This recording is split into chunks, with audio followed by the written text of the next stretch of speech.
ایسے ہی کیڑے مکوڑے نے یہ سوال کیا تھا سوشل میڈیا پر کہ یہ مسلمانوں کو دیکھو جگہ جگہ یہ پرچم اٹھائے ہوئے ہیں کہ اپنے نبی سے محبت کرنے کی بات کرتے ہیں، ان سے ذرا پوچھو کیا انہوں نے اپنے نبی کو دیکھا ہے؟ جس سے آئی لو محمد کہہ رہے ہیں، کیا محمد صلی اللہ علیہ وسلم کو انہوں نے دیکھا ہے؟ اس ظالم کو تو میں یہ جواب دیتا ہوں، بن دیکھے جب یہ حال ہے۔ ارے دیکھتے تو بات الگ تھی، سر ہتھیلیوں پر لے کر کھڑے ہوتے ہیں، بنا دیکھے یہ حال ہے کہ ہم اپنی ماؤں کو اور اپنے باپ کو بچپن سے دیکھا ہے، باوجود اس کے ہم اپنی ماں اور باپ سے زیادہ اپنے نبی سے محبت کرتے ہیں۔ یہ اللہ تبارک و تعالیٰ کی طرف سے ہمیں عطا کیا ہوا ہے۔ میں آپ سے یہ بات کہنا چاہتا ہوں کہ دنیا اسی میں پریشان ہے کہ ایک ایسی قوم ہے نہ اپنے خدا کو دیکھیے نہ اپنے نبی کو دیکھیے، لیکن دوسروں کی بنسبت اس قوم کا حال یہ ہے، دوسروں کو پرچار کر کر کے بلانا پڑتا ہے اور یہ بنا اعلان کے جمعہ میں بھر جایا کرتے ہیں۔ آج تک کبھی جمعہ کا پوسٹر لگتا ہوا دیکھا آپ نے کہ اس مسجد میں جمعہ کی نماز ہونے والی ہے؟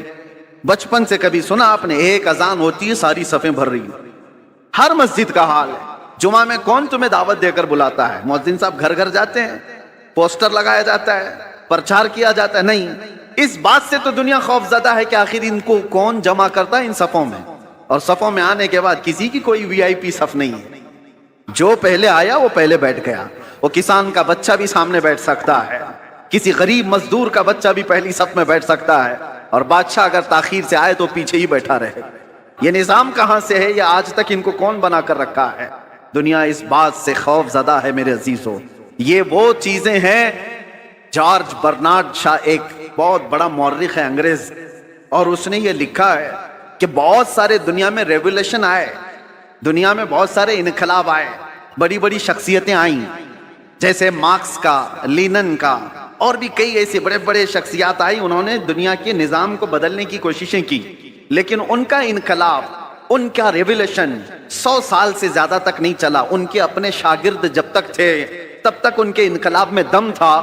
جارج برنارڈ شاہ کہتا ہے دنیا میں ایک ہی انقلاب میں نے دیکھا ہے، 14 صدیوں کے بعد بھی آج بھی پوری طاقت کے ساتھ قائم ہے، اور وہ انقلاب ہے مکہ کی سرزمین سے اٹھا ہوا، محمد الرسول اللہ کی زبان سے لایا ہوا، اور مدینے کے بادیہ نشین بغیر چپل کے ایک لباس میں چلنے والے وہ صحابہ کا لایا ہوا انقلاب ہے۔ اور زمانہ بدلتا گیا، حکومتیں بدلتی گئی، کتنے طوفان آئے، کتنے اندھیریاں، کتنے کیا کیا آئے، لیکن اس انقلاب میں آج بھی وہ دم ہے، آج بھی وہ اثر ہے کہ ایک بار اگر ان کے نبی کو کوئی چھیڑ لے تو پوری دنیا میں یہ سڑکوں پر آ جاتا۔